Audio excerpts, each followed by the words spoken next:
नमस्कार दोस्तों, स्वागत है आपका स्टडी फॉर सिविल सर्विसेज में। वीडियो को पूरा देखिए। कोई भी आपका फीडबैक है, कोई सजेशन है, तुरंत वीडियो में कमेंट करके जरूर बताइए। अच्छा लगे तो वीडियो लाइक जरूर कर लीजिए और ऐसे वीडियो लगातार फ्री में पाने के लिए चैनल को तुरंत सब्सक्राइब कर लीजिए और बेल आइकन को जरूर टैप कर लीजिए ताकि आगे भी सारे वीडियो आपको मिलते रहे। यूट्यूब में फॉलो करते हैं तो प्लीज ये वाला फ्री टेलीग्राम चैनल जरूर ज्वाइन कर लीजिएगा। सारे नोटिफिकेशन, सारे अपडेट यहीं पे आते हैं, ध्यान रखिएगा। स्टडी फॉर सिविल सर्विसेज का कोई भी पेड ग्रुप अगर आपको ज्वाइन करना है तो सिर्फ 85649096060975238055 यही नंबर है हमारे, सिर्फ जहां पे कॉल या व्हाट्सएप कर सकते हैं। इंस्टाग्राम पे हमारा पेज जरूर फॉलो कर लीजिएगा, study for civil dot services है। ट्विटर पे हमको जरूर फॉलो कर लीजिएगा, @study for civils है। सारे क्वेश्चन अटेम्प्ट करिए और स्कोर अपना तुरंत कमेंट करके बताइए। Hello everyone, welcome you all to study for civil services. आज के इस लेक्चर में हम लोग यूकेपीएससी का 2012 का जो पेपर आया है पीसीएस का, उसको डिस्कस करने जा रहे हैं। प्रीवियस ईयर क्वेश्चन हमारे लिए बहुत ज्यादा जरूरी है जानना। इस पूरी वीडियो का एक ही फोकस रहेगा कि आप सभी स्टूडेंट्स के पास ये एक इन्फॉर्मेशन रहे कि किस टाइप का क्वेश्चन जो है एग्जाम में पूछा जाता है। History, polity, geography, current affair, हर जगह से किस किस तरीके के कितने कितने और किस टाइप के क्वेश्चन पूछे जाते हैं। तो जो भी आगे से लोग यूकेपीएससी की प्रिपरेशन कर रहे हैं, जरूर इस पूरे को यहाँ पर देखिएगा। पूरे एक एक क्वेश्चन को हम लोग इंपॉर्टेंस उसके अंदर डिस्कस करने वाले हैं, देखने वाले हैं कि क्या क्या चीजें इंपॉर्टेंट रहने वाली हैं। सबसे पहला क्वेश्चन है हमारा चुंबकीय दिशा सूचक, जिसे हम कहते हैं इंग्लिश में मैग्नेटिक कंपस। इसका पहली बार जो रेफरेंस है, संदर्भ, वो कहाँ पे देखने को मिलता है? कोई बुक होगी जिसमें ये चीज देखने को मिलती है। देखिए, एंशिएंट और मेडिवल हिस्ट्री से हमारे जो है ये क्वेश्चंस जिसके अंदर बुक्स वगैरह का रेफरेंस होता है वो बहुत ज्यादा पूछे जाते हैं। तो जितनी ज्यादा आप लिस्टिंग इन चीजों की पढ़ेंगे, फायदा होगा आप लोगों को। तो पहली बार इसका जो रेफरेंस मिला था वो कहाँ मिला था? सदरुद्दीन मुहम्मद ऑफी, यहाँ पर ये पर्टिकुलर क्वेश्चन हमारा पूछा गया है झारखंड के पीसीएस के अंदर। सो ये भी एक इंपॉर्टेंट क्वेश्चन बन जाएगा। और इसी के साथ आपको एक्स्ट्रा इन्फॉर्मेशन भी मैं यहाँ पर बताऊंगी। वो सारी इन्फॉर्मेशन आप लोगों के एग्जाम्स के लिए इंपॉर्टेंट रहने वाली है। तो उनकी जो बुक थी, कौन सी बुक है यहाँ पर? उनकी बुक का नाम है जमाबियुल हिकायत। जमाबियुल हिकायत बुक में ये वाला रेफरेंस मिला था। ये वो पर्सन है सदरुद्दीन मोहम्मद, जो कि इल्तुतमिश, इल्तुतमिश आप लोगों ने पढ़ा हुआ है, दिल्ली सल्तनत के समय राजा थे।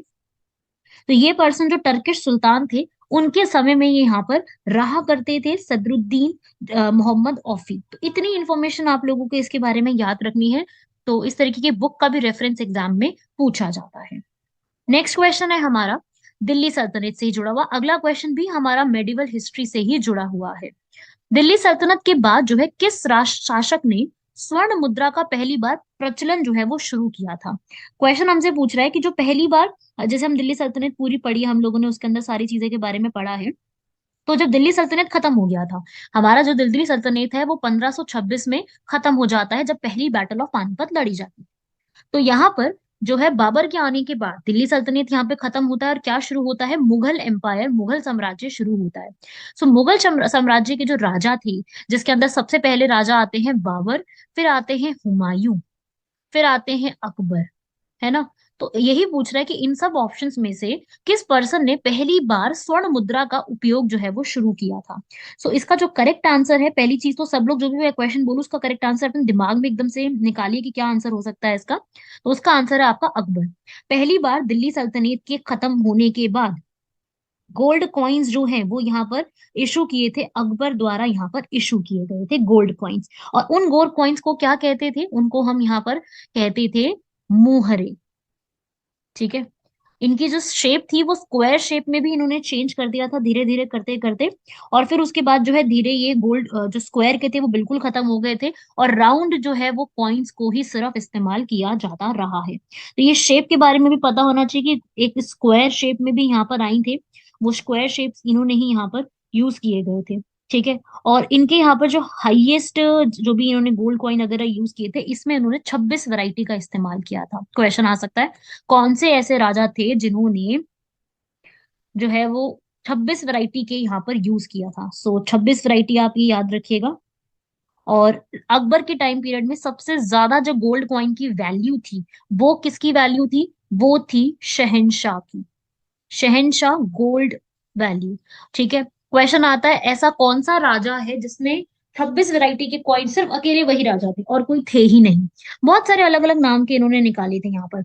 ठीक है, जैसे मैं एग्जाम्पल के लिए बताऊं, क्वेश्चन आता है मान लीजिए इलाही, मुइनी, कला, रबी, रहास, ये सब क्या चीजें हैं? सो आपका आंसर क्या हो जाएगा? ये सारी चीजें अकबर द्वारा इशू किए गए गोल्ड कॉइन्स के नाम है, अलग अलग वैरायटी है, जिसमें सबसे महंगा और सबसे हाईएस्ट तोले का वो था यहाँ पे शहनशाह गोल्ड कॉइन, जो कि 102 तोले का होता था। ठीक है, और जिसके अंदर जो है इन्हीं का नाम हुआ करता था, जिनका नाम था जलालुद्दीन मोहम्मद अकबर, वो इन्हीं के नाम से यहाँ पे यूज करते थे। और सबसे खास बात देखो, ये क्वेश्चन देखो 2012 में भी आया है और ये सेम क्वेश्चन 2016 में भी आया, मतलब सेम नहीं आया, थोड़ा सा डिफरेंट आया था, पर आया था ऐसा क्वेश्चन। सो आपके लिए गोल्ड कॉइन्स अकबर के जानने बहुत बहुत जरूरी है, इसलिए मैं थोड़ा सा टाइम लगा के आपको बता रही हूँ। जो अकबर के गोल्ड कॉइन्स थे यहाँ पर, उनको सबसे खास बात ये था कि अलग अलग सिंबल्स वो इस्तेमाल करते थे। जो उनकी गोल्ड के कॉइन्स में मोहरे थी, मोहरे में वो डक जो है उसको यहाँ पर वो इस्तेमाल किया करते थे।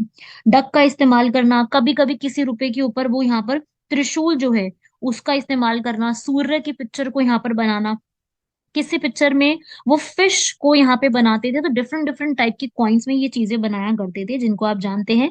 अकबर को भी आप लोग जानते हैं, 1542 में जिसका जन्म हुआ था, कहाँ पर हुआ था? उमरकोट सिंध में इनका जन्म हुआ था। कब से कब तक रहे थे ये? 1556 से 1605 तक इनका अपना कार्यकाल रहा था। सो ये सारे फैक्ट्स जो हैं आपके एग्जाम के लिए इंपॉर्टेंट बन जाएंगे, सीधा क्वेश्चन आता है इनके ऊपर, तो ये आप याद रखिएगा। बढ़ते हैं हमारे तीसरे क्वेश्चन की तरफ। थर्ड क्वेश्चन हमें ये कह रहा है कि जितने भी ये स्मारक के नाम दिए गए, जितने भी ये मॉन्यूमेंट्स के नाम दिए गए, आपको उनके जो भी पर्सन ने उसको बनाया है, इस कॉन्सेप्ट को लेकर के आया, उसके साथ आपको मैच द फॉलोइंग यहाँ पर कंप्लीट करना है। ठीक है, सो यहाँ पर जो है आप देखेंगे, सबसे पहले गोहरा गुंबद, जो है दोहरा अष्टभुजीय गोल गुंबद सत्य महबारीय गुंबद। तो किसने इसको यहाँ पर लेके आया था? करेक्ट आंसर है इसका बी। दोहरा गुंबद जो है यहाँ पर वो सिकंदर लोधी, लोधी डायनेस्टी दिल्ली सल्तनत वाले लेकर के आए थे। फिर उसके बाद जो अष्टभुजीय मकबरा का कॉन्सेप्ट है वो शेरशाह लेके आए थे। फिर उसके बाद सत्य मेहराबिय मकबरा का जो कॉन्सेप्ट है वो बलबन लेके आए थे, और गोल गुंबद का कॉन्सेप्ट मोहम्मद अली शाह लेके आए थे। ठीक है, आदिल शाह। तो इस तरीके से आपको ये कुछ फैक्ट्स भी याद रखने हैं। इसके इनके बारे में मैं आपको थोड़ा सा एक्सप्लेन कर देती हूँ कि ये पर्सन कौन कौन है, या फिर इनके बारे में ये कॉन्सेप्ट का क्या मतलब है। देखिए भाई, सबसे पहला जो कॉन्सेप्ट है वो है दोहरा गुंबद, जिसको हम इंग्लिश में कहते हैं डबल टॉप। ठीक है, डबल डोम, डबल डोम के नाम से इसको जाना जाता है। तो ये डबल डोम का जो स्ट्रक्चर होता है, दो लेयर्स में बना हुआ होता है, ताकि जो अंदर का हिस्सा है ना उसको काफी ज्यादा सपोर्ट मिल सके। तो ये जो लेकर के आने वाले पर्सन थे वो लोधी डायनेस्टी के जो लोग थे। दोहरा गुंबद का जो पूरा कॉन्सेप्ट है वो लोधी डायनेस्टी यहाँ पर लेके आए थे, और इसी डिजाइन से भारत, दिल्ली के अंदर, भारत में जो दिल्ली है उसमें बहुत सारे डिजाइन बने हुए हैं, जिसका सबसे बड़ा example Lodhi garden, Lodhi tomb जो कि दिल्ली में बने हुए हैं, वो इसका एग्जाम्पल है। सिकंदर लोधी ही इसका सबसे बड़ा एग्जाम्पल है, उन्होंने इस चीज को सबसे पहले स्टार्ट करवाया था दिल्ली के अंदर। ठीक है ना, और उसके बाद फिर और अलग अलग टर्म्स में इसको देखना को आगे मिला है, पर सबसे पहली बार जो इसको स्टार्ट कराया है वो इसी पर्सन ने स्टार्ट कराया है। ठीक है, उसके बाद नेक्स्ट आता है यहाँ पर अष्टभुजी। अष्टभुजी को हम क्या कहते हैं? ऑक्टागनल टॉम जो है, डोम यहाँ पर बनवाया था। किसने बनवाया था? शेर शाह ने। सो ये भी एक क्वेश्चन बन सकता है कि क्या होता है या किसने यहाँ पर बनवाया था। तो देखिए भाई, जो शेरशाह सूरी का टॉम है, शेरशाह आपको भी पता है सूर्य डायनेस्टी के बिलोंग करने वाले पर्सन थे, और ये जो पर्सन है, ये इनका टॉम है कहाँ पर? वैसे इनका टॉम है सासाराम बिहार के अंदर, सूर्य एम्पायर जिन्होंने यहाँ पर बनाया था। तो इनकी इन्हीं की आर्किटेक्चर को हम क्या बोलते हैं? इन्हीं को हम यहाँ पर अष्टभुजीय मकबरा की फॉर्म में जानते हैं। इनका जो पूरा मकबरा बनाया गया वो इसी प्रकार से यहाँ पर बनाया गया।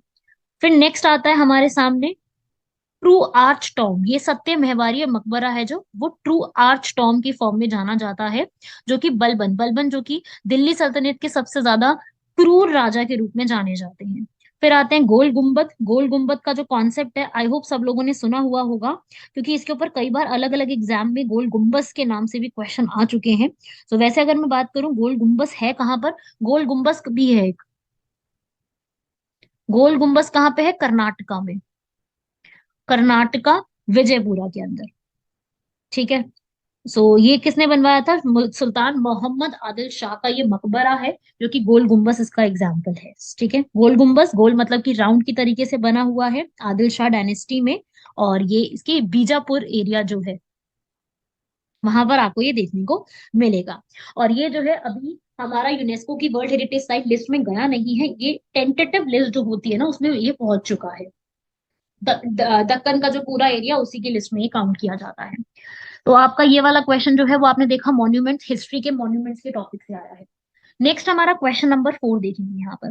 क्वेश्चन नंबर 4 कह रहा है कि इनमें से कौन सा ऐसा जो पूरा मकबरा है या फिर कोई एक मॉन्यूमेंट है वो फतेहपुर सिकरी में नहीं है। ठीक है, तो स्वर्ण महल, जोधा बाई का महल, पंच महल और अकबरी महल। करेक्ट आंसर है इसका अकबरी महल। जो अकबरी महल है यहाँ पर वो फतेहपुर सिकरी में नहीं है। देखो, सबसे पहले तो मैं आपको फतेहपुर सिकरी के बारे में इंपॉर्टेंट फैक्ट्स बता दूं। फतेहपुर सिकरी जो पूरा यहाँ पर एक उत्तर प्रदेश के आगरा के बिल्कुल पास में जो एरिया है, ये किसने बनाया था यहाँ पर? ये यहाँ पर बनाया था अकबर ने, जिनके बारे में अभी हम पढ़ रहे हैं। अकबर ने ही इसको बनाया था। तो अब आप देख लीजिए कि अकबर हमारे एग्जाम के लिए कितना ज्यादा इंपॉर्टेंट बन गया है। राइट, अकबर ने ही इसको बनाया था। यहीं पर ही जो है बुलंद दरवाजा बनाया गया है, वो भी आप लोगों ने सुना होगा। सो आगरा के पास ही ये पड़ता है। और इसमें मैं बता दूं कि क्या क्या इंपॉर्टेंट है, आपको यहाँ पर क्या क्या चीजें याद रखनी है।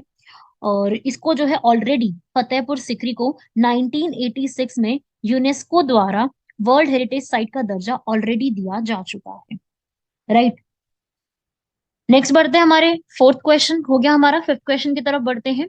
महात्मा गांधी से संबंधित जितने भी आश्रम, देखो चारों आश्रम यहाँ पर महात्मा गांधी से संबंधित दिए हुए हैं, हमसे ये पूछा जा रहा है कि इनमें से कौन सा ऐसा आश्रम है जो सबसे पुराना है?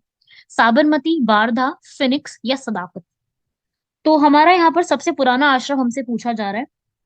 देखो, सबसे पहले मैं साबरमती आश्रम के बारे में बात करूं। ये साबरमती एरिया कहाँ पे है? जहाँ पे साबरमती रिवर फ्लो करती है। तो साबरमती रिवर जो है यहाँ पर, ये गांधी जी का वो एरिया है जो कि यहाँ पर वो सबसे ज्यादा जो है वो रहा करते थे इसी पूरे इलाके में, साबरमती एरिया में, जो कि साबरमती रिवर के किनारे है गुजरात के अंदर। ठीक है, और यहीं पर ही और पास में एक और है वारधा, ये महाराष्ट्र में लोकेटेड है वारधा आश्रम। वारधा में कौन सा आश्रम था? सेवाग्राम। ठीक है, ये है यहाँ पर सेवाग्राम आश्रम। यहाँ पर जो है वो अपनी वाइफ के साथ कुछ समय के लिए यहाँ पर रहे थे। कस्तूरबा गांधी हो गए, विनोबा भावे हो गए, महादेव देसाई के साथ, उनके साथ रहते थे, जहाँ पर भागवत गीता को पढ़ना एक डेली का यहाँ पर हुआ करता था। और यही वही साबरमती आश्रम है जहां से गांधी जी ने अपनी सॉल्ट सत्याग्रह को जो है वो शुरुआत की थी 12 मार्च 1930 को। ठीक है भाई, तो ये तो आपके हो गए दो आश्रम। अब आते हैं हम यहाँ पर सदाकत आश्रम की तरफ। सदाकत आश्रम जो है ये कहाँ पे लोकेटेड है? ये यहाँ पे लोकेटेड है, जो आश्रम है ये गंगा रिवर के किनारे पटना बिहार में है। ये डॉक्टर राजेंद्र प्रसाद का एक रेसिडेंस हुआ करता था एक समय में, और जो हमारे फर्स्ट प्रेसिडेंट थे, और जब रिटायरमेंट के बाद उनकी अपनी जिंदगी जो है काफी हद तक यहीं पर उन्होंने बिताई थी। और ये जो आश्रम है सदाकत आश्रम, ये किसने बनाया है?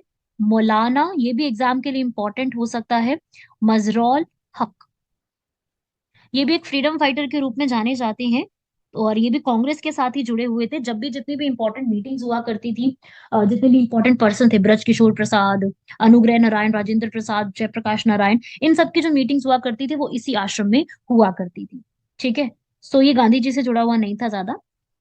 सो अब हम यहाँ पे आते हैं फिनिक्स में। फिनिक्स आश्रम जो है यहाँ पर, फिनिक्स आश्रम, फिनिक्स सेटलमेंट भी कहा जाता है इसको, ये है सबसे पुराना हमारा यहाँ पर गांधी जी का जुड़ा हुआ आश्रम।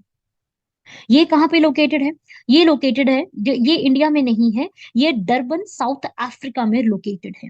सो ये भी एक आपको याद रखना है। फिनिक्स आश्रम गांधी जी ने सबसे पहले 1904 में साउथ अफ्रीका में बनाया था, जब वो साउथ अफ्रीका के अंदर जो है वो अपनी अपने काम को यहाँ पर कर रहे थे। वहां पर उन्होंने इस आश्रम को एस्टैब्लिश किया था डरबन में। ठीक है, सो ये आप याद रखिएगा, गांधी जी का फिनिक्स आश्रम इंपॉर्टेंट बन सकता है हमारे एग्जाम के लिए। तो ये अफ्रीका का है, यहाँ का नहीं, यहाँ पे नहीं है। नेक्स्ट, ईस्ट इंडिया कंपनी ने जो यहाँ पर सबसे पहला उच्चतम न्यायालय जो है सुप्रीम कोर्ट, एपेक्स कोर्ट के नाम से एस्टैब्लिश किया था, उसके पहले मुख्य न्यायाधीश कौन थे? देखो, होता क्या है ना कि हम लोगों ने ये तो पढ़ लिया कि सुप्रीम कोर्ट की पहली मीटिंग 28 जनवरी 1950 में हुई थी, और हमारे पहले सीजीआई बनते हैं, जो हमारे चीफ जस्टिस है, मुख्य न्यायाधीश है, एच जे कानिया, ये बनते हैं। ये तो हमको पता है, ये तो हम लोगों ने पॉलिटी में भी पढ़ा, ये हम लोगों ने चीजें कंप्लीट करी है।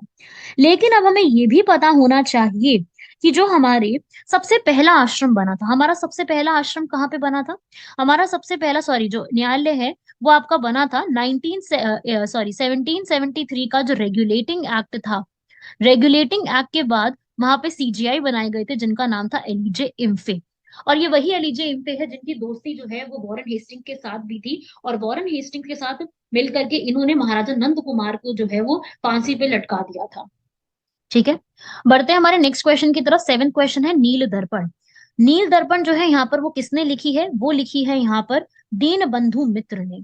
ठीक है, नील दर्पण हमारे लिए इंपॉर्टेंट क्यों है, क्योंकि ये हमारी हिस्ट्री से कई बार इसके ऊपर क्वेश्चन आया हुआ है। ये बंगाली लैंग्वेज का एक प्ले है जो कि यहाँ पे दीन बंधु मित्र ने 1858 से 1859 में लिखा, जिसमें इन्होंने यहाँ पर जो नील की खेती के ऊपर विद्रोह है उसके बारे में, इंडिगो रिवोल्ट के बारे में समझाया है। और आज के समय में भी ये नेशनल थिएटर में जो है वो दिखाया जाता है कैलकाटा के अंदर। ठीक है भाई, ये भी इंपॉर्टेंट है। नेक्स्ट क्वेश्चन है हमारा, अजीमुल्ला खान किसके सलाहकार थे। अजीमुल्ला खान जो है वो नाना साहिब के यहाँ पर सलाहकार थे। तो ये हमारा जो क्वेश्चन है ये आपसे किससे जुड़ा गया, 1857 के रिवोल्ट में जो पर्सनालिटीज फेमस है उनसे जुड़ा हुआ क्वेश्चन है। ये दीवान थे अजीमुल्ला खान। तो जब भी आप 1857 का रिवोल्ट पढ़ो उसमें आप नाना साहिब, तांत्या टोपे, कुंवर सिंह के बारे में भी पढ़ोगे, उसमें आपको ये पढ़ना है इनके बारे में एक्सप्लेनेशन। अजीमुल्ला खान को क्रांति दूत अजीमुल्ला खान के नाम से भी जाना जाता है। ये नाना साहेब पेशवा सेकंड के आगे जो है ये बन गए थे, आगे उनके काम में आते थे। नेक्स्ट, सत्य शोधक समाज। ये तो सबसे फेवरेट क्वेश्चन है हर एग्जामिनर का, कई बार पूछा गया है। ज्योतिबा फुले, ज्योतिबा फुले ने यहाँ पर सत्य शोधक समाज की स्थापना करी थी। इनके साथ जो इनकी वाइफ है जिनका नाम है सावित्री बाई फुले, वो भी यहाँ पर अनटचेबिलिटी और फीमेल के लिए बहुत ज्यादा काम करती थी। एंड सावित्री बाई फुले को हम पहली फीमेल एजुकेटर के रूप में भी जानते हैं। नेक्स्ट क्वेश्चन पे आते हैं। नेक्स्ट क्वेश्चन है, मुजफ्फर अहमद, एस ए डांगे, शौकत उस्मानी, नलिनी गुप्ता किस षड्यंत्र के जो है जो उसमें है कैद उनको किया गया था, वो है कानपुर का बोल्शेविक षड्यंत्र कांड। तो इन पर्संस को यहाँ पर जो है, ये आप लोगों ने सुने होंगे, काकोरी रेल की जो डकैती हुई थी 1925 में, अब तो इसका नाम चेंज हो गया है। मेरठ का जो हुआ था कॉन्स्पिरेसी केस, चिट्टा गांव का यहाँ पर जो छापे मारे थे 1930 में सूर्य सेन ने मिलकर के, ऐसे ही यहाँ पर जो है एक और कंट्रोवर्सी हुई थी, ये भी आप लोगों ने पढ़ी होगी। कानपुर के जो बोल्शेविक कॉन्स्पिरेसी केस हुआ था, कब हुआ था ये, 1924 में हुआ था। जो कि ये केस निकल के आता है जिसमें ये पर्सन्स इन्वॉल्व थे। तो ये क्वेश्चन कई बार पूछा गया है यहाँ पर, ये कि कौन कौन से पर्सन्स इन्वॉल्व थे, नाम आपको याद रखना है। इसके अंदर आपको सूर्य सेन का नाम याद रखना है, काकोरी केस के अंदर आप लोगों को नाम याद रखने हैं जो आप जानते हैं, राम प्रसाद बिस्मिल, चंद्रशेखर आजाद, सचिंद्र नाथ सान्याल, इन सबको यहाँ पर आपने याद रखना है। ठीक है, नेक्स्ट क्वेश्चन। नेक्स्ट क्वेश्चन है हमारा 11th, उत्तराखंड में सबसे लंबा हिमनद जो है वो कौन सा है, हिमनद जो है वो उत्तराखंड का सबसे बड़ा कौन सा है। ये उत्तराखंड से जुड़ा हुआ बेसिकली क्वेश्चन है, वो है गंगोत्री। आई थिंक ये क्वेश्चन तो जो भी अटेम्प्ट करेगा सब ठीक ही करके आएंगे, सबसे बड़ा हिमनद वहां का यही है। ठीक है, नेक्स्ट आपका यहाँ पर उत्तराखंड से जुड़े हुए ही कुछ क्वेश्चंस है, कुछ जो है चीजें पूछी जा रही है, मैं आपको यहाँ पर क्वेश्चन शो कर देती हूँ। देखिए भाई, वर्ष 2011 में जो जनगणना हुई थी, सेंसस हुई थी, उसके अनुसार निम्नलिखित में से कौन सा ऐसा जनपद है जहां पर वृद्धि दर ऋणात्मक रही है, देखने को ज्यादा मिली है। कौन से एरिया में, अल्मोड़ा डिस्ट्रिक्ट ऑफ उत्तराखंड में देखने को ज्यादा मिली है। तो देखिए भाई, जो 2011 का आप लोग सेंसस अपना एग्जाम के लिए कवर अप करके जाएंगे, वो आपको कवर तो करना ही है 2011 का सेंसस, लेकिन आपको ये भी चीज ध्यान रखनी है कि जितने भी यहाँ पर जो है जो भी आप सेंसस को आप यहाँ पे कवर अप करोगे, उसमें उत्तराखंड के जुड़े हुए सेंसस को बहुत ज्यादा आपको ध्यान में रखना है, क्योंकि उसमें क्वेश्चन तो आएगा ही आएगा, 100% क्वेश्चन आएगा, क्योंकि नया सेंसस अभी तक तो आया नहीं। तो आता ही है क्वेश्चन उससे, इस टॉपिक को जरूर आप लोग कवर अप करते जाइएगा। क्वेश्चन नंबर 13 को देखेंगे, उत्तराखंड में दून किसको कहा जाता है। दून कौन से एरिया को कहा जाता है, जितनी भी वहां की संरचनात्मक जो घाटियां हैं वहां की, उनको जो है किस नाम से जाना जाता है, दून के नाम से जाना जाता है। और जितनी भी स्ट्रक्चर वहां पे वैलीज है, क्योंकि वहां पे जो नदी घाटियों को नहीं कहते, संकरी घाटियों को भी नहीं कहते, एल्पाइन यहाँ पे बहुत ऊंचे ऊंचे पहाड़ों को कहते हैं। तो जितने भी स्ट्रक्चरल वैली है वहां पे दून को हम ये कहा जाता है, जैसे देहरादून हो गया, कोटली दून, पाटली दून, उन सबको। नेक्स्ट है यहाँ पर, कौन सी दो नदियों के मिलने से गोविंद घाट यहाँ पर बनता है। ठीक है, ये जो घाट है या फिर जो ये इस तरीके का संगम है, ये आपके एग्जाम में कई बार पूछा जाता है, या तो गंगा नदी के संगम से आते हैं या फिर इस टाइप का। देखो, अलकनंदा और भागीरथी के संगम से तो देवप्रयाग बनता है ना। अलकनंदा और धौलीगंगा के मिक्सचर से विष्णु प्रयाग बनता है। ऐसे ही लक्ष्मण गंगा के मिलने से यहाँ पर क्या बनता है, गोविंद घाट का डेवलपमेंट यहाँ पर किया जाता है। तो गोविंद घाट यहाँ पे आपको पता होना चाहिए।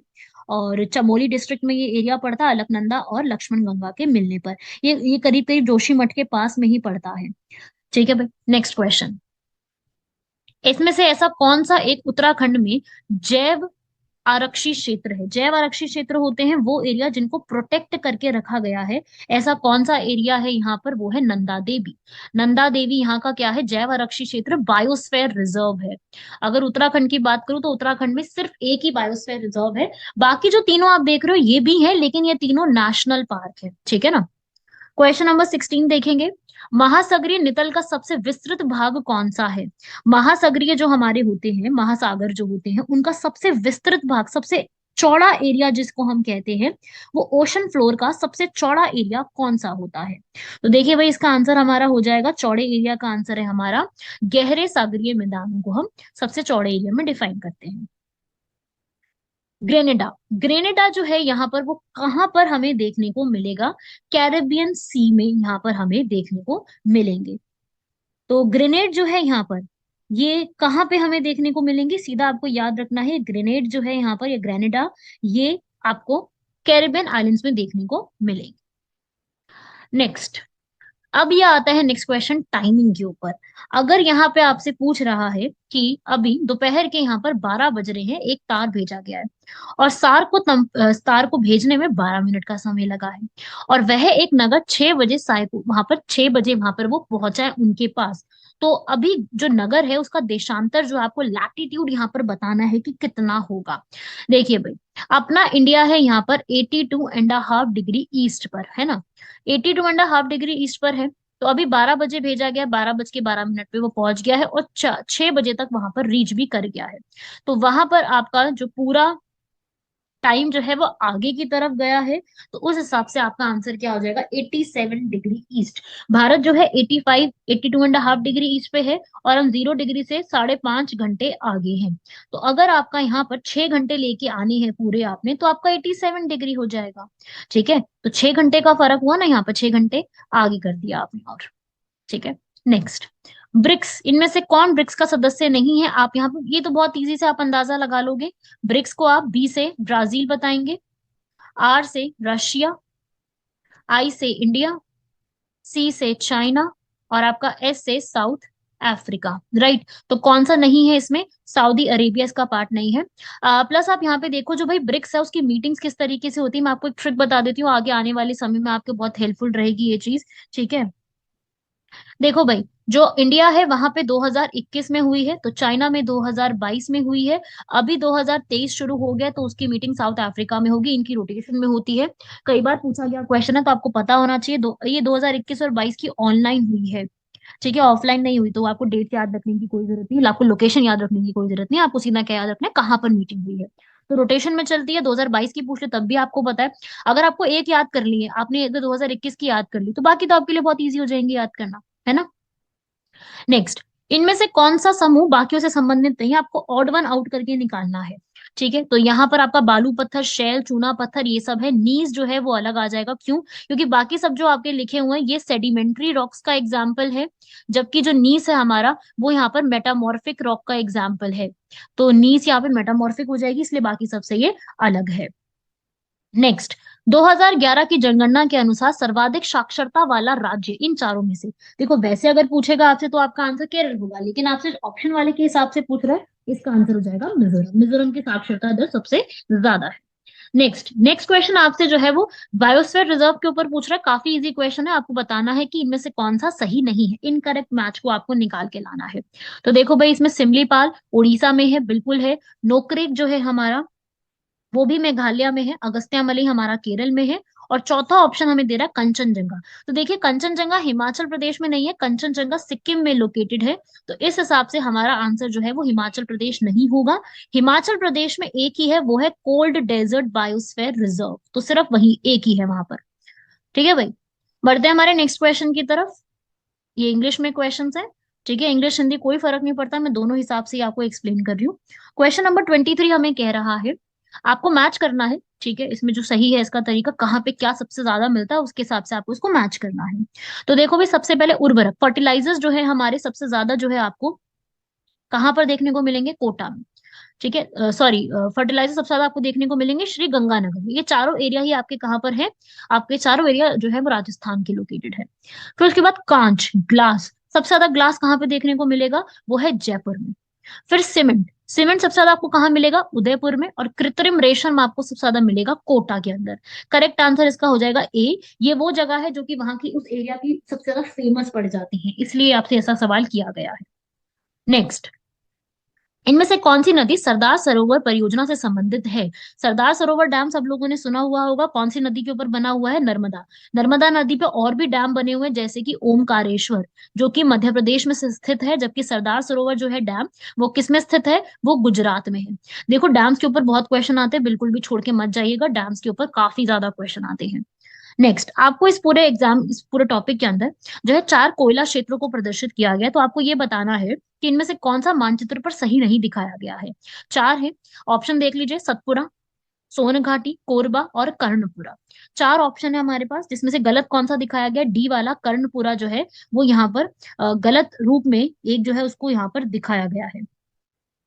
कर्णपुरा जो है, ये कर्णपुरा, ये लोकेशन इसकी कहाँ पर है वैसे? ये किस वैली में पड़ता है? तो देखो ये जो पूरा रीजन है वो इस रीजन में तो पड़ता ही नहीं है, ये झारखंड के क्षेत्र में पड़ता है, थोड़ा इसको और ऊपर दिखाना चाहिए था। तो झारखंड का रीजन नहीं दिखा रहा है, ये करणपुरा का जो रीजन है ये हजारीबाग रांची में पड़ता है। तो रांची इस जगह पे नहीं है, थोड़ा सा और ऊपर करके दिखाते तो इसका आंसर ये ठीक था, पर अभी इन्होंने गलत यहाँ पे दिखाया है। ठीक है, नेक्स्ट आपको इसके अंदर जो है इसको पूरब से पश्चिम की ओर लगाना है। आपको पूरब से आते हुए, आपको ईस्ट से आते हुए वेस्ट की तरफ इस डायरेक्शन में लेकर के आना है और बताना है कि कौन सा जो है कर्म इसके अंदर सही दिया हुआ है। तो देखो भाई, सबसे पहले एवरेस्ट, कंचनजंगा, ऐसा तो हो ही नहीं सकता, ईस्ट से आ रहे हो तो कंचनजंगा तो सबसे पहले आना चाहिए ऑप्शंस में देखोगे तो, क्योंकि वो सिक्किम में पड़ता है। तो सबसे पहले कंचनजंगा, मतलब ये ऑप्शन हटा दीजिए, ये ऑप्शन हटा दीजिए, कंचनजंगा ये हो गया। फिर एवरेस्ट और धौलागिरी। अब देखो एवरेस्ट और धौलागिरी में आपको निकालना है, तो एवरेस्ट नेपाल में पड़ता है और धौलागिरी हिमाचल की तरफ, तो पहले क्या आना चाहिए? एवरेस्ट आना चाहिए, तो ये ऑप्शन भी गलत। फिर एवरेस्ट आता है, अन्नपूर्णा और धौलागिरी। एवरेस्ट और अन्नपूर्णा दोनों नेपाल में पड़ते हैं, धौलागिरी जो है वो भी नेपाल में है, धौलाधार इंडिया के अंदर है, धौलागिरी भी नेपाल के अंदर है। ठीक है, तो ये आपका आंसर हो जाएगा इसका बी। नेक्स्ट क्वेश्चन है हमारे यहाँ पर, देखेंगे, निम्नलिखित में से कौन से राज्य को उनका क्षेत्रफल के आरोही क्रम में सही है? आपको क्षेत्रफल के हिसाब से उनका चेक करना है कि इसके अंदर सही ऑर्डर में ये लगा भी हुआ है या नहीं। तो देखो सबसे बड़ा क्षेत्रफल पहले छत्तीसगढ़, झारखंड, हिमाचल और उत्तराखंड ये रहेगा, ये बेसिकली एरिया वाइज इसको डिवाइड किया गया है। नेक्स्ट, इनमें से कौन सी नदी गंगा नदी को बाईं ओर से मिलती है? 3 नदी एक तरफ से मिलते हैं, एक नदी इसको बाईं ओर से मिलती है, वो है सोन नदी। हमें गंगा रिवर का पूरा एक क्रम पता है, देखो भाई यहाँ पर ऐसी गंगा रिवर फ्लो करती है, इधर से इसको राम गंगा, गंडक, घग्गर, कोसी, महानंदा ये मिलती है, इस तरफ से मिलती है सारी रिवर ये वाली। लेकिन इस तरफ से गंगा रिवर को मिलती है, सबसे पहले मिलती है यहाँ पर यमुना। ठीक है, फिर उसके बाद यहाँ पे मिलती है सोन, पटना के पास, तो सोन जो है वो इधर से मिल रही है, और फिर उसके बाद मिलती है दामोदर। ठीक है, तो इस हिसाब से सोन नदी यहाँ पर की तरफ से मिलती है, बाकी सारी एक दूसरी तरफ से मिलती है। ऑटो नोट करके भी निकाल सकते थे वैसे इस क्वेश्चन को, काफी इजी रहा है ये। नेक्स्ट क्वेश्चन है हमारा, इनमें से कौन सी को आपको मैच करना है कि जहां पर बने हुए हैं, और आपको उस हिसाब से उसको मैच करके बता देना है। तो देखो भाई क्या क्या सही रहेगा, सबसे पहले एलेप्पी पे आते हैं। एलेप्पी हमारा केरल में है। इन्नौर सुना होगा, जरूर पढ़ा होगा इसके बारे में, ये हमारा जो है इन्नौर का जो रीजन है वो तमिलनाडु में है। पारादीप अभी रिसेंटली बना है जो उड़ीसा, और काकीनाडा ये है आपका आंध्र प्रदेश के अंदर। तो इस हिसाब से आपका आंसर हो जाएगा ए। अगर आपको दो भी आते थे ना, इन्नौर और पारादीप, जो कि आपने पढ़े होंगे मेजर पोर्ट्स के बारे में, ये जो आपका मेजर पोर्ट्स है, आपने ऐसे करके डायग्राम बना लो। ठीक है, और अपने जो है 12 मेजर पोर्ट को पढ़ लो, मैं बता देती हूँ फटाफट से, क्विकली पढ़ लेते हैं जल्दी जल्दी से। यहाँ पर आपको पड़ेगा गुजरात में कांडला, अब कांडला का नाम चेंज करके दीनदयाल उपाध्याय रख दिया गया है। फिर आपका पड़ता है मुंबई का, फिर आपका पड़ता है जेएनपीटी, जेएनपीटी का पुराना नाम हुआ करता था नावा शेवा। फिर उसके बाद आपका गोवा पड़ता है, गोवा के अंदर आपका मारमगांव पड़ता है, मारमगांव जो कि जुआरी नदी के पास पड़ता है। उसके बाद आपका कर्नाटका में आता है, कर्नाटका में कौन सा आता है? मैंगलोर। फिर उसके बाद आपका आता है इधर केरल के अंदर, केरल में कौन सा? Kochi, very famous. फिर उसके बाद आपके तमिलनाडु में आता है चेन्नई, एन्नौर और टूटीकोरिन। अब तो इनके नाम भी चेंज हो गए, नए नाम फटाफट से जरा मुझे कमेंट बॉक्स में बताइए। उसके बाद आप ऊपर की तरफ आएंगे, विशाखापट्टनम आता है, वाइजैक लिख रही हूँ मैं शॉर्ट में, फिर आता है आपका पारादीप। फिर उसके बाद वेस्ट बंगाल में आपका आता है हल्दिया, हल्दिया का भी नाम चेंज हो गया है, श्यामा प्रसाद मुखर्जी उसका नाम कर दिया गया है। चलिए आगे बढ़ते हैं। नेक्स्ट, आपको दक्कन के पठार में बेसॉल्ट की निर्मित लावा जो शैलियां बनी है, उसका निर्माण जो है वो हुआ है कौन से युग में हुआ है? कई बार युग के ऊपर भी सवाल कर देते हैं, तो क्रिटेशियस युग में उसको स्थापित किया गया था। नेक्स्ट, 1946 में जो संयुक्त राष्ट्र मानव अधिकार आयोग आया था ह्यूमन राइट्स के लिए, उसमें पहले भारतीय कौन थे? बहुत इंपॉर्टेंट क्वेश्चन है, ये तो कई बार पूछा गया क्वेश्चन है। हंसा मेहता थी, यही वो लेडी हैं जो कि हमारी कॉन्स्टिट्यूएंट असेंबली जो थी, हमारी संविधान सभा में भी यहाँ पर जो है वो फीमेल की तरह काम भी किया है। और जो भी यूएनएचआरसी अपना एक 10 दिसंबर को 1948 में अपना यूडीएचआर निकाल रहे थे, universal declaration of human rights निकाला जा रहा था, तो उस समय यही वो लेडी है जिन्होंने क्या बोला था कि मेन, और आगे जो राइट्स लिखे हुए हैं, मेन को हटा के हम लोगों की बात की जाए, इसमें फीमेल का नाम नहीं है, तो उसमें मेन की हटा करके जो है पूरी एक वी करके बात की जाए, तो इन्होंने वी करके यहाँ पर बात करी थी। नेक्स्ट, स्टार्ट 1 और स्टार्ट 2 जो संधियां है वो यहाँ पर हस्ताक्षर जो की गई थी वो किस पर्पस के लिए गई थी? वो किसके बीच में की गई थी? यूएसए और सोवियत संघ के बीच में इसको स्थापित किया गया। भारत में जो मानव अधिकार संरक्षण अधिनियम है वो लागू कब हुआ है? देखो, ये मैंने अभी बताया 10 दिसंबर 1948। 10 दिसंबर को इसीलिए हम क्या मनाते हैं? ह्यूमन राइट्स डे के रूप में मनाते हैं। तो 10 दिसंबर को तो पूरे वर्ल्ड ने एक्सेप्ट कर लिया, पर भारत में कब करा गया? भारत में 1993 में पार्लियामेंट ने एक्ट पास किया था, और फिर उसके बाद उसमें जो है 1993 में भारत के अंदर NHRC, national human rights council, मानव अधिकार आयोग जो है राष्ट्रीय रूप में ऑर्गेनाइज भी किया गया था। नेक्स्ट, अंतरराष्ट्रीय मुद्रा कोष की स्थापना जो है वो कौन से कोई एक एरिया का नाम है जिसके तहत इसको बनाया गया था? तो देखो, ब्रिटेन वुड्स कॉन्फ्रेंस हुई थी यहाँ पर। ब्रिटेन वुड्स कॉन्फ्रेंस के तहत भारत पूरे वर्ल्ड में आईएमएफ, इंटरनेशनल मुद्रा कोष, इंटरनेशनल मॉनेटरी फंड और वर्ल्ड बैंक की स्थापना हुई थी। नेक्स्ट, दक्षिण एशियाई क्षेत्र संगठन आयोग, सार्क। सार्क जो है सब लोगों ने सुना ही होगा, ठीक है, ये इतना ज्यादा इंडिया ध्यान नहीं देता है इसके ऊपर, पर फिर भी 2012 में सवाल किया था तो मैंने सोचा कि मैं आप लोगों को बता देती हूँ। तो 35 क्वेश्चन का जो आपका आंसर रहेगा करेक्ट वो रहेगा सी, 1985 में सार्क की स्थापना की गई थी। विधान राज्य की जो विधानसभा होती है वो किन किन के निर्वाचन में यहाँ पर भाग लेती है? तो देखो भाई, जो हमारी राष्ट्रीय जो राज्य हर एक क्षेत्र की जो विधानसभा होती है वो यहाँ पर भाग लेती है हमारे भारत के राष्ट्रपति के, उसमें भारत के राष्ट्रपति में को सिलेक्ट करने में लेती है, उनको हटाने में नहीं लेती है। भारत के उपराष्ट्रपति में सारे के सारे लोकसभा के और राज्यसभा के मेंबर्स पार्टिसिपेट करते हैं, जो राज्य के होते हैं वो यहाँ पार्टिसिपेट नहीं करते हैं। तो सेकंड तो बिल्कुल गलत हो जाएगा, तो जहां जहां सेकंड आ रहा है उसको तो आप पहले ही गलत कर दो। तो आपका ये दो तो वैसे साइड हो जाएंगे, और आपके बचे हैं वन। वन तो करता ही है, राज्यसभा के सदस्यों में भी जो बिल्कुल भाग लेते हैं ये लोग, विधान परिषद के सदस्यों में भी भाग लेते हैं, तो इसका आंसर हो जाएगा बी, बाकी सब में नहीं लेते हैं। नेक्स्ट क्वेश्चन की तरफ आएंगे। हमारा जो उत्तरांचल के जो है उत्तराखंड, उसके पहले राज्यपाल कौन थे? ये काफी फैक्चुअल बेस्ड क्वेश्चन है, आप सब लोगों को पता होगा, सुरजीत सिंह बरनाला, ये जो है वहां के पहले गवर्नर रहे हैं। नेक्स्ट, किस संवैधानिक संशोधन द्वारा शहरी शहरी स्थानीय शासन को संविधान में दर्जा दिया गया था? तो उसका आंसर है 74th अमेंडमेंट एक्ट 1992 के तहत। 73rd के तहत जो है यहाँ पर 1992 में पंचायत को दर्जा दिया गया था, और 71st अमेंडमेंट एक्ट 1992 के तहत 3 लैंग्वेजेस को भारत में जोड़ा गया था। कौन सी 3 लैंग्वेज? कोंकणी, मणिपुरी और नेपाली, ठीक है। नेक्स्ट, भारत के सर्वोच्च न्यायालय का जो क्षेत्राधिकार है वो किसके द्वारा बढ़ाया जा सकता है? अगर सर्वोच्च न्यायालय को अपना अधिकार यहाँ पर इंक्रीज करना है तो वो किसके तहत किया जा सकता है? संसद जो है यहाँ पर वो विधि एक लॉ के तहत एक एक्ट को बना करके पास कर सकती है। नेक्स्ट, मंत्री परिषद जो होती है भारत में वो किसके प्रति उत्तरदायी होती है? पूरा काउंसिल ऑफ मिनिस्टर साफ साफ लिखा हुआ है, वो किसके लिए उत्तरदायी होते हैं? लोकसभा के लिए। हमारे आर्टिकल 74 और 75 हमारे काउंसिल ऑफ मिनिस्टर से डील करते हैं, वो यही बताते हैं कि जो उत्तरदायित्व होता है वो लोकसभा के लिए हम लोग यहाँ पर उत्तरदायित्व होते हैं। भारत संविधान की जो आत्मा है वो किसको कहा गया है? यहाँ पर पूरे के पूरे जो संवैधानिक उपचार है, यहाँ पर हमारी जो रिट्स हैं, हमारी जो आर्टिकल नंबर 32 है, उनको यहाँ पे कहा गया है क्या? जो हमारे भारत संविधान की आत्मा है, heart and soul of constitution.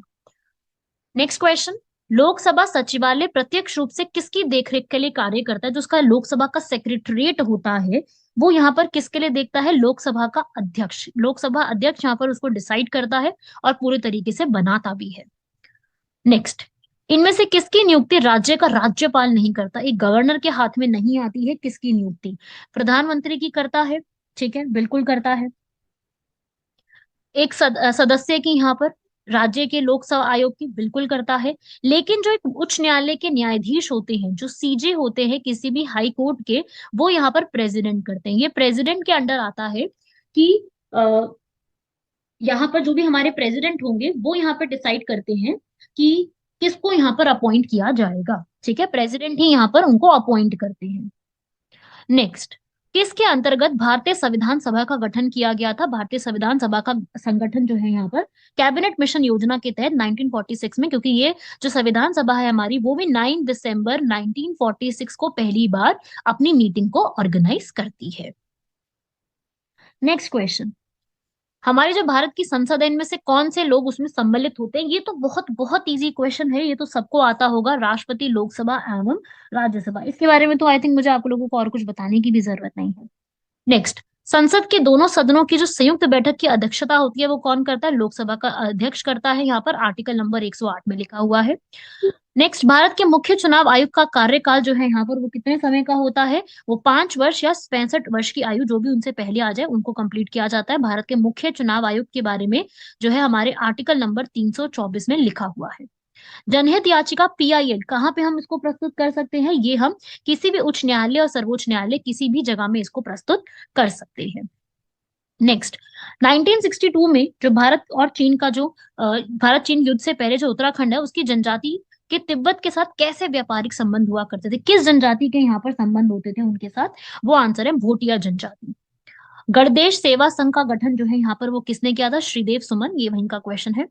Uttarakhand Kranti Dal जो है यहाँ पर जो बनाया गया था उत्तराखंड में, वो यहाँ पर उसके अध्यक्ष किसको बनाया गया था। DD पंत। उत्तराखंड के गांधी के रूप में हम किसको जानते हैं, हम जानते हैं इंद्रमणि बडोनी को। नेक्स्ट, एक व्यक्ति कोई भी चुनाव जो है वो पंचायत के लड़ सकता है अगर उसने कितनी वर्ष की अपनी आयु पूरी कर ली है। 21 वर्ष। पंचायत के इलेक्शन लड़ने के लिए 21 वर्ष है। लोकसभा के इलेक्शन के लिए 25 वर्ष और 30 वर्ष की आयु यहाँ पर राज्यसभा के लिए और 35 वर्ष की आयु यहाँ पर प्रेसिडेंट, वाइस प्रेसिडेंट और राज्यपाल के लिए। नेक्स्ट, किस संविधान के संशोधन में जो पिछड़ा वर्ग है हमारा उसके लिए यहाँ पर जो है बात की गई थी कि उनके लिए 27% का आरक्षित होगा, वो है 93rd अमेंडमेंट एक्ट। नेक्स्ट, राज्यपाल को पद व गोपनीयता की जो उनकी शपथ होती है राज्यपाल के लिए, वहां पर वो कौन दिलवाता है, वो दिलाते हैं यहाँ पर जो CJ होते हैं उस एरिया के, उस हाई कोर्ट के। नेक्स्ट, कहां पर लोकायुक्त संस्था की स्थापना सबसे पहले की गई थी। काफी बार पूछा गया क्वेश्चन है, महाराष्ट्र में लोकायुक्त की संस्था की पहली बार स्थापना की गई थी। भारत में किस आयोग ने सबसे पहली बार ओम्बुड्समैन बनाने की यहाँ पर बात करी थी, वो आपका आंसर है, वो है, ये क्वेश्चन भी UPSC भी एक बार पूछ चुकी है, जो हमारी सेकंड ARC कमीशन है। सेकंड ARC कमीशन जो है उन्होंने यहाँ पर बात करी थी। ARC मतलब एडमिनिस्ट्रेटिव रिफॉर्म्स कमीशन, प्रशासनिक सुधार आयोग। नेक्स्ट क्वेश्चन, कौन सी समिति भारत की व्यवस्था से संबंधित नहीं है। तो देखो भाई, इसमें से जो आपकी कमिटीज के नाम लिखे हैं उसमें से सिर्फ और सिर्फ दिनेश गोस्वामी ऐसी कमेटी है जो कि बिल्कुल कंसर्न नहीं है पंचायत के लिए। बाकी तीनों है, LM सिंघवी, अशोक मेहता, सादिक अली, बलवंत राय मेहता, गडगल, हंगन, ये सारी है। इनमें से कौन सी संस्था में गैर सरकारी व गैर अनुदान प्राप्त भी सम्मिलित है। अन्य पिछड़े संसूचित जनजातियों सभी को यहाँ पर जो है वो सुविधा प्रदान करने की बात की गई है, वो है अनुच्छेद 15, डिस्क्रिमिनेशन के अगेंस्ट जो है अनुच्छेद 15 का 5वां क्लॉज। 86वें संशोधन कब आया था, जो कि शिक्षा के अधिकार की बात कर रहा है, कब आया था, 2002 वर्ष में इसको लाया गया था। ठीक है, लेकिन आपसे पूछ रहा है किस वर्ष से लागू किया गया था। देखो, आ तो गया था 2002 में, लेकिन लागू इसको कब किया गया था, इसको लागू किया गया था 2010 में। तो ये लागू अभी नहीं हुआ है, लागू बाद में जाके हुआ था। नेक्स्ट क्वेश्चन, भारत में जो उत्तराखंड है उसका रहस्य ताल के नाम से हम किसको जानते हैं। रहस्य ताल के नाम से रूपकुंड को जाना जाता है। उत्तराखंड में जो भी खाद्य फसलें होती हैं उसमें सर्वाधिक क्षेत्रफल में सबसे ज्यादा किसको उगाया जाता है, वहां पर वो है गेहूं को उगाया जाता है।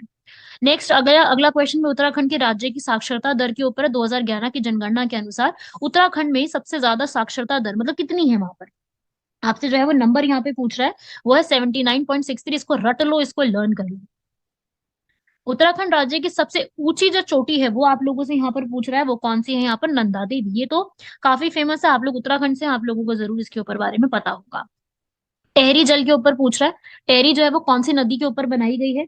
तो टेहरी जो बांध है हमारा वो हमारी भागीरथी और भिलंगना नदी के ऊपर यहाँ पे बनाई गई है। ब्रिक्स का सबसे अंत में शामिल किया जाने वाला BRICS, पहले इसका नाम ब्रिक था, BRICS बाद में शामिल हुआ, दैट मीन्स दक्षिण अफ्रीका इसका आंसर रहेगा। नेक्स्ट, ब्रिटेन वुड्स सम्मेलन में, ये भी इंटरनेशनल ऑर्गेनाइजेशन से जुड़ा हुआ है, किस संस्थानों की स्थापना की गई थी। जब ब्रिटेन वुड्स कॉन्फ्रेंस आया था, मैंने थोड़ी देर पहले भी आप लोगों को बताया, IMF जो है यहाँ पर बनता है और IBRD क्या है, आईवीआरडी वर्ल्ड बैंक के ही एक पार्ट है। वर्ल्ड बैंक में पूरा 5 पार्ट है। अगर कभी वर्ल्ड बैंक का लोगो आप देखो तो उसमें 5 ऑर्गेनाइजेशन आती है, जिसमें आईवीआरडी सबसे पहली बना था। बाकी डब्ल्यूटीओ तो बहुत बाद में बना, संयुक्त राष्ट्र तो पहले ही बन चुका था, और डब्ल्यूटीओ तो 1995 में बना है, तो उसका कोई कनेक्शन नहीं है इस बात से। नेक्स्ट क्वेश्चन, नेक्स्ट क्वेश्चन यहाँ पे कह रहा है कि जो हमारी मानव विकास रिपोर्ट है वो कौन सी संस्था द्वारा प्रकाशित की जाती है? तो एचडीआई इसको हम कहते हैं, ह्यूमन डेवलपमेंट इंडेक्स के नाम से ये जानी जाती है। तो ह्यूमन डेवलपमेंट इंडेक्स जो है यहाँ पर वो कौन प्रकाशित करता है? वो है यहाँ पर विश्व बैंक। मानव विकास report, sorry human development report जो है वो यहाँ पर डेवलप की जाती है यूएनडीपी द्वारा, सॉरी वर्ल्ड बैंक नहीं, सॉरी यूएनडीपी द्वारा डेवलप की जाती है। ठीक है। नेक्स्ट, विश्व बैंक की कौन सी संबंध संस्था विश्व के जितने भी गरीब उन्मूलन सहायता करने का जो काम होता है उसको ये देखती है? तो वो कौन सी ऑर्गेनाइजेशन है? अंतरराष्ट्रीय विकास संघ जो है वो यहाँ पर गरीब लोगों की सहायता करने के लिए यहाँ पर बनाई गई है। नेक्स्ट क्वेश्चन 70, जब विनिमय दर जो है $1 60 से परिवर्तित होकर $1.58 हो जाता है तो इसका हम क्या अभिप्राय निकाल सकते हैं? इससे हम ये कह सकते हैं कि रुपए का जो मूल्य है वो बढ़ गया है और डॉलर का मूल्य घट गया है। पहले $1.60 होता था, फिर $1.58 हो गया। इसका हम ये कह सकते हैं कि डॉलर का मूल्य घट गया है और रुपए का मूल्य बढ़ गया है। तो 1 और 2 यहाँ पर हो जाएगा। नेक्स्ट, माल्थस के अनुसार जनसंख्या में वृद्धि का क्या मतलब है? जनसंख्या में वृद्धि क्या होती है? जनसंख्या में वृद्धि एक जातीय क्रम है जो कि आगे बढ़ता है। Next, Phillips curve. Phillips curve जो हम बनाते हैं वो किसके बीच में यहाँ पे रिलेशंस को एस्टैब्लिश करता है? वो है मुद्रास्फीति और बेरोजगारी, इन्फ्लेशन और अनएम्प्लॉयमेंट के रूप में ये बताता है कि किस तरीके से इन्फ्लेशन और अनएम्प्लॉयमेंट किस तरीके से काम करती है। नेक्स्ट यहाँ पर क्वेश्चन आ रहा है कि इनमें से किस अर्थशास्त्री ने व्यापार चक्र का विशुद्ध मौद्रिक सिद्धांत प्रतिपादित किया था कि एक जितना भी हमारा ट्रेड होता है वो किस तरीके से काम करता है? वो है आंसर हार्ट्रे। ये भी आपको लर्न करना होगा। इस तरीके से इकोनॉमिक्स के क्वेश्चन जो आते हैं वो बुक्स वगैरह पे आते हैं और इकोनॉमिस्ट पे आते हैं। पूंजी का संग्रहण जैसे यहाँ पर बोला गया है तो वो भी यहाँ पर जॉन रॉबिन्सन ने बनाया था। फिर इसके बाद नेक्स्ट क्वेश्चन आता है कि जो यहाँ पर अर्थशास्त्री ऐसे कौन थे जिन्होंने मंदी जब आई थी उसको सुधार करने के लिए नए नए उपयोगों को यहाँ पर बताया था? वो है प्रोफेसर कीन्स, बहुत ज्यादा जाने जाते हैं, ये इन्होंने ही इस चीज के बारे में बताया था। भारत में वित्तीय सुधार की जो समिति 2008 में आई थी उसके यहाँ पर कौन थे? देखो अब ये क्वेश्चन आपके एग्जाम में नहीं आएगा, तो काफी पुराना हो चुका है। 2011 की जनगणना के अनुसार भारत में लिंग अनुपात, जो फीमेल और मेल का जो रेशो है, प्रति 1000 पुरुष के पीछे कितनी स्त्रियों की संख्या है यहाँ पर? तो आंसर है 940। नियोजित विकास मॉडल जो है भारतवर्ष में कब लागू किया गया था? 1 अप्रैल 1951 से आजादी के बाद इसको लागू कर दिया गया था। नेक्स्ट, निम्नलिखित में से राष्ट्रीय विकास समिति के अध्यक्ष कौन होते हैं? राष्ट्रीय विकास समिति जो हमारे यहाँ पे बनाई जाती है उसके अध्यक्ष हमारे भारत के प्रधानमंत्री होते हैं। भारत ने किस वर्ष में यहाँ पर जो है, मतलब भारत में ऐसा कौन सा अलग जगह है जो कि इसके लिए फेमस है? रबड़ की खेती के लिए फेमस है। आंसर है डी, क्योंकि रबड़ के जो हेडक्वार्टर्स है वो भी यहीं पर ही है। कहाँ पर? कोट्टायम एरिया में। ठीक है, केरल के ही। इनमें से कौन सा एक राजकोषीय नीति का भाग है? राजकोषीय नीति का भाग यहाँ पर कर नीति को हम यहाँ पर डिसाइड करते हैं, राजकोषीय नीति का ही एक भाग है। नेक्स्ट, मनरेगा का नाम जो है नरेगा से एम नरेगा कब कर दिया गया था? ये कब किया गया है? 2008 को नाम चेंज किया गया है। ठीक है, सॉरी 2009, 2 अक्टूबर 2009 को किया गया, ये आंसर होगा। सॉरी 2005 में नीति आती है और नाम इसका बाद में चेंज किया गया था। नेक्स्ट, भारतीय रुपए की मार्च 1994 से निम्नलिखित में किस खेती के रूप में परिवर्तनीय बनाया गया? हमने कैसे इसको जो है वो चेंज करा है? चालू खाता के रूप में। किस खाते को हमने परिवर्तनीय बनाया? चालू खाते को। भारत सरकार द्वारा बीमा नियामक और विकास प्राधिकरण की स्थापना जो है वो कब की गई है? भारत सरकार द्वारा बीमा को जो एस्टैब्लिश करने के लिए जो पूरी एक स्थापना की गई है वो अप्रैल 2000 में की गई है। नेक्स्ट क्वेश्चन की तरफ आते हैं। भारत में कौन सा रिजर्व बैंक का कार्य नहीं है? देखिए भाई, भारत के अंदर हम बात करें तो रिजर्व बैंक के आपको पता है काफी सारे कार्य हैं। करेंसी को देखना, साख को देखना, करेंसी का पूरा चेक करना, विदेश के बारे में देखना, विदेशी व्यापार का विनिमय जो है वो यहाँ पर ये चेक नहीं करता है। साइबर लॉ की बात करूं तो डीओएस का अर्थ क्या होता है? डीओएस का अर्थ होता है डिनायल ऑफ सर्विस, काम करने से मना कर देना। नेक्स्ट 87 में मल्टीमीडिया में इनमें से क्या क्या चीजें आती हैं? मल्टीमीडिया में ग्राफिक्स, एनिमेशन, वीडियो, म्यूजिक, आवाज, जो हम आज के समय में सुनते हैं, सारी बातें किसके अंदर हम इंक्लूड करते हैं? मल्टीमीडिया में। नेक्स्ट, किसी भी निश्चित पते पर किसी एब्यूजर द्वारा एक बार बार एक ही मेल को अगर हम भेजते हैं तो उस कॉन्सेप्ट को हम क्या कहते हैं? यहाँ पर उसको हम ईमेल बॉम्बिंग कहते हैं। थोड़ा सा कंप्यूटर से जुड़े हुए क्वेश्चन है। एक प्रोग्राम जिसमें अन्य प्रोग्रामों को संक्रमित करने की योग्यता होती है, जो और अपने आप ही अपनी और प्रतियां बना करके आपके पूरे प्रोग्राम को वायरस की तरह से लेकर के आ जाता है, उसको हम क्या कहते हैं, वायरस ही उसको हम इस नाम से जानते हैं। नेक्स्ट क्वेश्चन, कंप्यूटर में एक ही समय पर अधिक माध्यमों के प्रयोग को हम क्या कहते हैं? अब एक ही टाइम पे आप बहुत सारे प्रोग्राम्स को यूज कर रहे हो, उसमें हम कहते हैं मल्टीमीडिया। एक कार्बन क्रेडिट के बारे में पूछ रहा है। एक कार्बन क्रेडिट का समतुल्य जो होता है वो कितना अमाउंट में होता है? 1000 किलोग्राम को हम चेक करते हैं। नेक्स्ट क्वेश्चन जो है यहाँ पर ये करंट अफेयर से जुड़ा हुआ है, इसलिए आप इसको छोड़ सकते हैं। भोपाल गैस ट्रेजेडी में कौन सी गैस का लीकेज हुआ था? भोपाल गैस ट्रेजेडी में मिथाइल आइसोसाइनेट 1984 दिसंबर में ये चीज होती है। ठीक है। मिनी माता व्याधि, मिनी माता जो एक पूरा कन्वेंशन हुआ था, ये किससे जुड़ा हुआ कन्वेंशन है? ये हमारा जुड़ा हुआ है, वो है पारद विषपाक्ता से जुड़ा हुआ है, मरकरी से। ठीक है। नेक्स्ट, किसी भी एक क्षेत्र में प्राणियों की संख्या की जो सीमा है और पर्यावरण उसको समर्थन कैसे कर रहा है, उसको हम क्या कहते हैं? यहाँ पर उसको हम वहन क्षमता, वो कितना यहाँ पर वहन कर सकता है उस चीज को, उसको हम इस नाम से जानते हैं। नैनो कण का जो आकार होता है वो किसके बीच में, नैनो पार्टिकल की जो हम डेफिनेशन कहते हैं वो क्या होती है? 1 mm से लेकर के 100 mm के बीच में नैनो पार्टिकल के नाम से इसको जाना जाता है। नेक्स्ट, जैव विविधता में अगर परिवर्तन होता है तो उससे क्या इम्पैक्ट पड़ता है? भूमध्य रेखा की तरफ यहाँ पर बढ़ावा देखने को मिलता है। बैसिलस यूथेरिनस का प्रयोग जो हम यहाँ पर करते हैं, ये एक नई एक टेक्नोलॉजी है, इसको हम प्रमुख जो है जैविक कीटनाशक के रूप में यहाँ पर किया जाता है। इनमें से कौन सी गैस ग्लोबल वार्मिंग के लिए ज्यादा जिम्मेदार है? ग्लोबल वार्मिंग गैसेस की पूरी लिस्ट पढ़ के जाना जरूरी है, जिसमें सबसे ज्यादा, सारी ही है लेकिन आपसे सबसे ज्यादा जिम्मेदार पूछ रहा है तो आंसर हो जाएगा कार्बन डाइऑक्साइड। नेक्स्ट, थोड़ा सा डिजीजेस से जुड़ा हुआ क्वेश्चन है, इबोला वायरस और जैव सांख्यिकी पहचान, क्लोगिंग, डीएनए फिंगरप्रिंटिंग। तो हमसे ये पूछ रहा है कि कौन सा सही नहीं है, वो है इबोला वायरस। नेक्स्ट, इनमें से किसका जो इस्तेमाल है हम यहाँ पे परमाणु ऊर्जा संयंत्र में बिजली उत्पादन में हम लोग यहाँ पर करते हैं? तो बिजली उत्पादन में इनमें से किसका इस्तेमाल किया जाता है? वो है यूरेनियम U35 का। बायोगैस में सबसे ज्यादा किसका इस्तेमाल किया जाता है? बायोगैस में सबसे ज्यादा जो है वो मीथेन का इस्तेमाल किया जाता है। नेक्स्ट, इनमें से कौन सा जो तत्व होता है वो सोलर सेल में उपयोग करते हैं? हम जो सोलर सेल बनाते हैं, आज के समय में सोलर सेल का इस्तेमाल भी बहुत ज्यादा हो रहा है, उसमें हम सिलिकॉन का इस्तेमाल जो है सबसे ज्यादा करते हैं। ऑलमोस्ट जो है वो साइंस से जुड़े हुए क्वेश्चन है, टेक्नोलॉजी से जुड़े हुए। नेक्स्ट क्वेश्चन, नेक्स्ट कह रहा है कि इनमें से कौन सा पॉलीमर नहीं है? पॉलीमर नहीं है, जो पॉलीमर हम यूज करते हैं उसमें से कौन सा इसका एग्जाम्पल नहीं है? वो है क्रेप्टोलेक्टम। नाइलॉन, टेफ्लॉन, पॉलीस्टाइरीन सबका एग्जाम्पल है। कौन सा विटामिन जो है खून का थक्का बनने के लिए चाहिए होता है, जो हमारे ब्लड क्लॉटिंग के लिए हमें किसकी जरूरत होती है? विटामिन के की। नेक्स्ट, ये तो सबसे आसान क्वेश्चन पूछा है यूपीएससी ने कि इलेक्ट्रिकल बल्ब में फिलामेंट जो है वो किससे बना हुआ होता है? वो टंगस्टन से बना हुआ होता है। नेक्स्ट, ऊर्जा जो है आप देखोगे यहाँ पर वो सबसे ज्यादा किस क्वांटम में सर्वाधिक हमें देखने को मिलेगी? वो आपको देखने को मिलेगी 200 से 280 नैनोमीटर। भारत का पहला आयरन एनएसएस जो है यहाँ पर वो कब छोड़ा गया था और कहाँ से छोड़ा गया था? पहला हमारा जो है वो श्रीहरिकोटा जो है वो वहां से इसको छोड़ा गया था। नेक्स्ट क्वेश्चन यहाँ पर इसमें से फाइबर्स के बारे में आप लोगों को यहाँ पर जोड़ना है और कौन सा मिलान आपसे सही नहीं है वो पूछ रहा है। तो उस रिस्पेक्ट में जो है वो एंड्रॉइड वाणी निवेश, ये इसका गलत है। नेक्स्ट, भारत के रिमोट सेंसिंग जो संस्थान है, एक आधा क्वेश्चन आपका रिमोट सेंसिंग पे भी आता ही है, देहरादून में सिचुएटेड है। यहाँ पर ये करंट अफेयर से जुड़ा है, इसको आप छोड़ सकते हैं, ये भी आपका करंट अफेयर है, ये उस समय का करंट अफेयर है, इसलिए मैं आपको यहाँ पर जो है वो नहीं बता रही हूँ। जो उस समय का करंट अफेयर है वो जरूरी नहीं है पढ़ना। ग्रेट हिमालय नेशनल पार्क कहाँ पे सिचुएटेड है? ग्रेट हिमालय नेशनल पार्क हमारा हिमाचल प्रदेश में है, सिचुएटेड है। नेक्स्ट क्वेश्चन है हमारा कि जो हमारा उत्तर मध्य रेलवे जोन है, ये क्वेश्चन कई बार पूछा गया, रेलवे जोन्स के ऊपर आपके एग्जाम में कई बार क्वेश्चन आते हैं। 18 रेलवे जोन को जरूर पढ़ के जाइएगा। कहाँ पे सिचुएटेड है? वो इलाहाबाद, जिसका नाम अब प्रयागराज के रूप में चेंज हो चुका है, वहां पे सिचुएटेड है।